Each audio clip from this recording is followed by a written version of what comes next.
বেশ তৎপর এবং এখানে দেখতে পাচ্ছি প্রধান উপদেষ্টার বাসভবন যমুনা।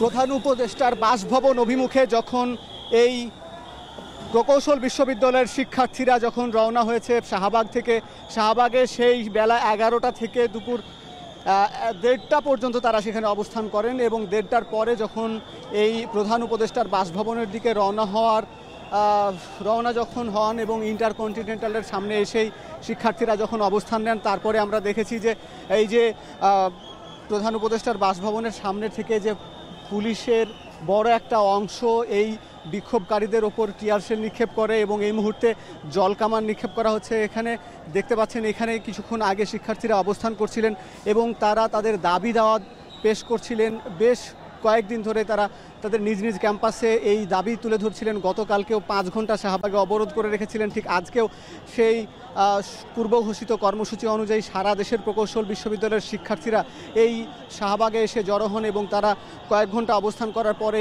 এই প্রধান উপদেষ্টার বাসভবনের দিকে যখন এগিয়ে আসতে থাকেন, তখনই কিন্তু এই প্রশাসন, আইনশৃঙ্খলা বাহিনীর সদস্যরা তাদের ওপর চড়াও হয় এবং তাদের ছত্রভঙ্গ করে দেওয়ার জন্য টিয়ার শেল নিক্ষেপ করে এবং সাউন্ড গ্রেনেড নিক্ষেপ করে এবং টিয়ার শেলের ধোঁয়ায় আমরা দেখেছি যে শিক্ষার্থীরা যারা এখানে অবস্থান করছিলেন তারা ছত্রভঙ্গ হয়ে যায় এবং তারা বিভিন্ন দিকে ছড়িয়ে ছিটিয়ে যায়। বড় একটা অংশ এখানে পুরো এই সড়ক জুড়ে তারা অবস্থান করছিলেন ঠিক আর 10 মিনিট আগে এবং তারা এখন বিভিন্ন দিকে ছড়িয়ে ছিটিয়ে গেছেন এবং তারা কেউ শাহবাগের উদ্দেশ্যে গেছেন, কেউ কাকরাইলের, কেউ বাংলা মোটরের দিকে তারা গেছেন। কিছু শিক্ষার্থী আমরা এখানে দেখতে পাচ্ছি যে পুলিশের সঙ্গে শিক্ষার্থীদের বাকবিতণ্ডতা হচ্ছে এবং বেশ কিছু শিক্ষার্থী তারা সরে যেতে চাচ্ছে না। তারা এই যে ইন্টারকন্টিনেন্টাল হোটেলের সামনে এখানে যে ঢাকা মেট্রোপলিটন পুলিশের জলকামান, সেই জলকামানের সামনে বড় বেশ কিছু পুলিশ সদস্য, প্রায় শতাধিক পুলিশ সদস্য এখানে আছেন। এছাড়া ঠিক অন্য পাশেও আরও বেশ কিছু পুলিশ সদস্য আছেন এবং তাদেরকে সরিয়ে দেওয়ার জন্য, তাদেরকে ছত্রভঙ্গ করে দেওয়ার জন্য তারা বেশ তৎপর এবং এখানে দেখতে পাচ্ছেন যে এলিগেন্স, বিউটি, সেরা পণ্য সবার জন্য জেভিকো। ইন্টারকন্টিনেন্টাল হোটেলের সামনে যাওয়ার পথে, অর্থাৎ বাংলা মোটর থেকে যে এই বারডেমের যে আরেকটি হাসপাতাল আছে সেই হাসপাতাল এবং এই ইন্টারকন্টিনেন্টালের সড়কের মাঝখানে এই শিক্ষার্থীরা পুলিশের সঙ্গে বাকবিতণ্ডতায় জড়িয়ে গেছেন এবং তারা কোনোভাবে এখান থেকে এই সড়ক থেকে সরবেন না বলে দেখা যাচ্ছে, সরছেন না এবং পুলিশ তাদেরকে সরিয়ে দেওয়ার চেষ্টা করছেন। আমি জানিয়ে রাখি যে প্রধান উপদেষ্টার বাসভবনের যাওয়ার আগেই তারা যে অবস্থান কর্মসূচি করছিলেন সেখানে তারা 3টি দাবি তুলে ধরছিলেন। তাদের উল্লেখযোগ্য 3টি দাবির মধ্যে একটি হচ্ছে যে বিসিএসের যে নবম গ্রেডে যেখানে সহকারী প্রকৌশলী হিসাবে ডিপ্লোমা পাশ করা শিক্ষার্থীরা তারা সুযোগ পান পদোন্নতি হবার, তারা এখানে দেখতে পাচ্ছি যে ছত্রভঙ্গ করে দেওয়া হচ্ছে এবং এখানে যেটি বলছিলাম যে সেই প্রথা বা সেই নিয়ম বাতিল করতে হবে। এখানে শুধুমাত্র যারা বিএসসি পাশ করা প্রকৌশলী শিক্ষার্থীরাই এই নবম গ্রেডে উন্নীত হতে পারবেন বা তারা এখানে পরীক্ষা দিতে পারবেন এবং একই সঙ্গে যে 10ম গ্রেডে শুধুমাত্র ডিপ্লোমা পাশ করা শিক্ষার্থীরা 4 বছরের যে কোর্স এসএসসি পরীক্ষার পরে যারা 4 বছরের কোর্স করার পরে এই 10ম গ্রেডের জন্যই শুধুমাত্র তাদের জন্য নির্ধারিত উপসহকারী প্রকৌশলী হিসাবে তারা এখানে দায়িত্ব পালন করেন, কিন্তু সেটাও শুধুমাত্র ডিপ্লোমা শিক্ষার্থীদের জন্য বরাদ্দ। কিন্তু এখানে প্রকৌশল বিশ্ববিদ্যালয়ের বিএসসি শিক্ষার্থীরা বলছেন যে এখানে উভয়ের জন্য এখানে সুযোগ রাখা উচিত, অর্থাৎ ডিপ্লোমা এবং বিএসসি উভয়ে এখানে অংশ নিতে পারবেন পরীক্ষা এবং এর সঙ্গে ডিপ্লোমা শিক্ষার্থীরা অনেকেই নিজেদেরকে ইঞ্জিনিয়ার বলে দাবি করেন। তাদের নামের সামনে ইঞ্জিনিয়ার শব্দটি ব্যবহার করেন, সেটি যেন ব্যবহার করতে না পারেন। এখানে শুধুমাত্র প্রকৌশল শিক্ষার্থীরাই শুধুমাত্র এটি করতে পারবেন। এই যে 3 দফা দাবির জন্য তারা এই যে প্রকৌশল বিশ্ববিদ্যালয়ের শিক্ষার্থীদের অর্থাৎ বুয়েট, রুয়েট, চুয়েট, কুয়েট সহ বিজ্ঞান প্রযুক্তি বিশ্ববিদ্যালয়, পাবনা বিজ্ঞান প্রযুক্তি বিশ্ববিদ্যালয়, নোয়াখালী বিজ্ঞান প্রযুক্তি বিশ্ববিদ্যালয় এছাড়া ঢাকার বেশ কিছু প্রাইভেট বিশ্ববিদ্যালয়ের শিক্ষার্থীরা দাবি দাওয়া জানিয়ে আসছিলেন। কিন্তু সেই দাবি দাওয়ার অংশ হিসাবে আজকে তারা ঢাকা কর্মসূচির অংশ হিসাবে শাহবাগ ব্লকেট কর্মসূচিতে অংশ নিয়েছিলেন এবং পূর্ব ঘোষিত কর্মসূচি অনুযায়ী আমরা দেখেছি যে রাজশাহী প্রকৌশল ও প্রযুক্তি বিশ্ববিদ্যালয় থেকে প্রায় কয়েকটি বাস যোগে সড়কপথে শিক্ষার্থীরা এখানে শাহবাগে এসে যোগ দেন। এছাড়া কুয়েট থেকে বেশ কিছু শিক্ষার্থী কয়েকটি বাসে এসে তারাও যোগ দেন। চট্টগ্রাম থেকে কিছু শিক্ষার্থী, চুয়েটের শিক্ষার্থীরা এখানে যোগ দেবার কথা থাকলেও তারা সেখান থেকে প্রশাসন বা ক্যাম্পাসের বাসে করে রওনা হয়েছিলেন, কিন্তু মাঝপথে আটকে যান। তারা ব্যক্তিগত উদ্যোগে তারা এই কর্মসূচিতে অংশ নেওয়ার জন্য রওনা হয়েছেন, তারা এখানে এসে পৌঁছেননি। কিন্তু ঢাকার যেসব প্রাইভেট বিশ্ববিদ্যালয় রয়েছে সেই বিশ্ববিদ্যালয়ের শিক্ষার্থীরা, কলেজের শিক্ষার্থীরাও এখানে উপস্থিত হয়েছেন বেশ কিছু। তারা মূলত এখানে একটি দাবি তারা যেটি বলছেন যে এখানে বাংলাদেশের বেশিরভাগ প্রকৌশল বিশ্ববিদ্যালয়ের মেধাবী শিক্ষার্থীরা তারা এই দেশে পড়াশোনা করার পরেও মেধাবী শিক্ষার্থীরা তারা বিদেশে চলে যেতে বাধ্য হন, কারণ এই যে কিছু নিয়ম আইনের কারণে এই নিয়মগুলো এখনও সংশোধন করতে হবে। 24-এর যে গণ অভ্যুত্থান হয়েছে সেটি কোটার বিরুদ্ধে হয়েছে। এই কোটার বাতিলের দাবিতে এই কোটা পদ্ধতি যেন আর না থাকে এবং মেধার ভিত্তিতে যেন সবাই চান্স পান, সুযোগ পান, এই বিষয়গুলো তারা দাবি দেওয়া তুলে ধরছিলেন। এবং আপনাকে জানিয়ে রাখি, আপনি নিশ্চয়ই দেখছেন যে ঠিক আমি যেখানে অবস্থান করছি সেই ইন্টারকন্টিনেন্টাল হোটেলের সামনে, যেখানে প্রধান উপদেষ্টার বাসভবন অধ্যাপক মোহাম্মদ ইউনূস এখানে অবস্থান করেন, তার বাসভবনের সামনে এখানে আমরা দেখি বিভিন্ন সময়ে শাহবাগে অনেক আন্দোলন হয় বিভিন্ন দাবি দেওয়া নিয়ে, এবং তারাই এই যমুনার সামনে এসে যমুনা অভিমুখে রওনা হন।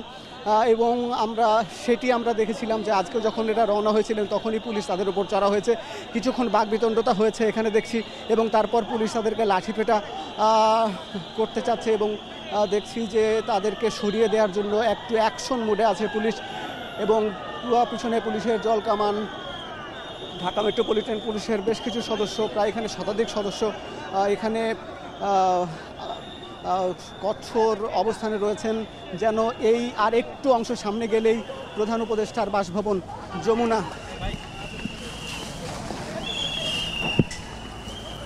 আমরাও জল কামানের জলে ভিজে গেছি, পানিতে পুরো। আমরা দেখলেন যে এখানে শিক্ষার্থীরা যারা অবস্থান করছিলেন তাদেরকে সরিয়ে দেওয়ার জন্য এই পানি ছিটানো হচ্ছে, রং মেশানো পানি ছিটিয়ে তাদেরকে ছত্রভঙ্গ করে দেওয়া হচ্ছে। এবং সাউন্ড গ্রেনেডের শব্দ শুনতে পেলাম,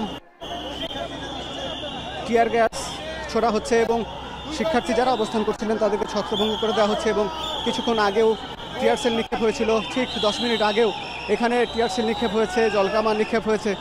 পুলিশ তাদেরকে ছত্রভঙ্গ করার চেষ্টা করেছেন, কিন্তু তবুও বেশ কিছু শিক্ষার্থী এখানে অবস্থান করছিলেন। প্রায় কয়েক হাজার শিক্ষার্থী মূলত ওই শাহবাগে অবস্থান করেছেন বেলা 11:30 থেকে। তারপরে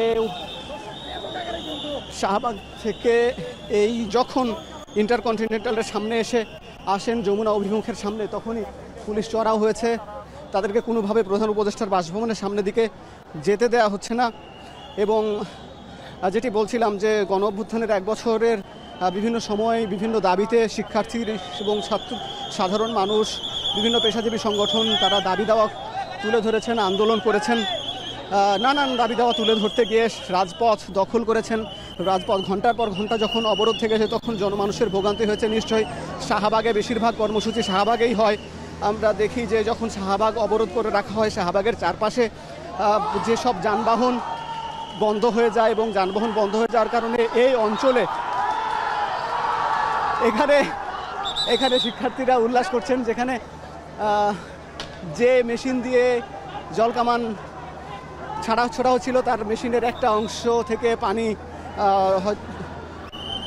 ত্রুটিজনিত কারণে যখন একটা নল যখন বন্ধ হয়ে গেছে, আরেকটা নল দিয়ে পানি ছোড়া হচ্ছে, তখন শিক্ষার্থীরা আবার উল্লাস করছেন।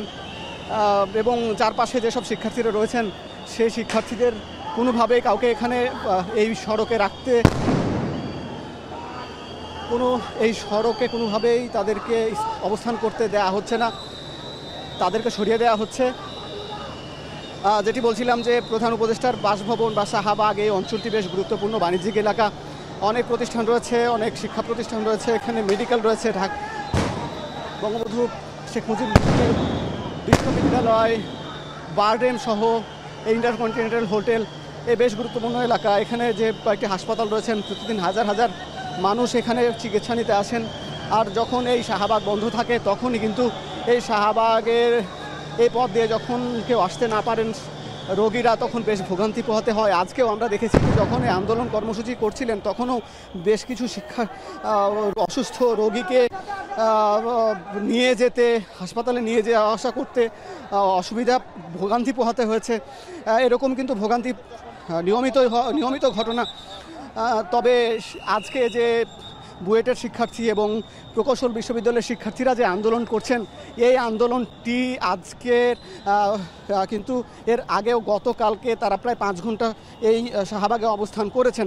তবে প্রকৌশল বিশ্ববিদ্যালয়ের শিক্ষার্থীরা বলছিলেন যে তারা সাধারণত তাদের ক্যাম্পাসের বাইরে কখনো এরকম আন্দোলন করেননি, এইরকম অবস্থান নেন না সাধারণত। তারা মূলত তাদের অনেক পড়াশোনা থাকে, দিনরাত তারা পড়াশোনা করেন। প্রকৌশল বিশ্ববিদ্যালয়ের শিক্ষার্থীরা যখন বিভিন্ন পরীক্ষা বা ক্লাস থাকে এবং তাদের একজন বলছিলেন আমাকে প্রায় তাদেরকে 15-16 ঘন্টা করে পড়তে হয় এবং খাওয়া ঘুম খুব সীমিত পরিসরে ব্যালেন্স করে তাদেরকে মূলত পড়াশোনায় মনোযোগ দিতে হয়। কিন্তু এই যখন দাবি প্রায় 6 মাস ধরে এই দাবিটি জানিয়ে আসছিলেন, এই 3টি দাবি, এবং তারা বলছেন এই যৌক্তিক দাবিতে যখন সরকার বা কর্তৃপক্ষ কেউ মেনে নিচ্ছে না, আর তখনই তারা নিজ নিজ ক্যাম্পাসের সামনে এতদিন যে আন্দোলন করেছেন, এখন তারা সড়ক পথ বেছে নিতে হয়েছে তাদের।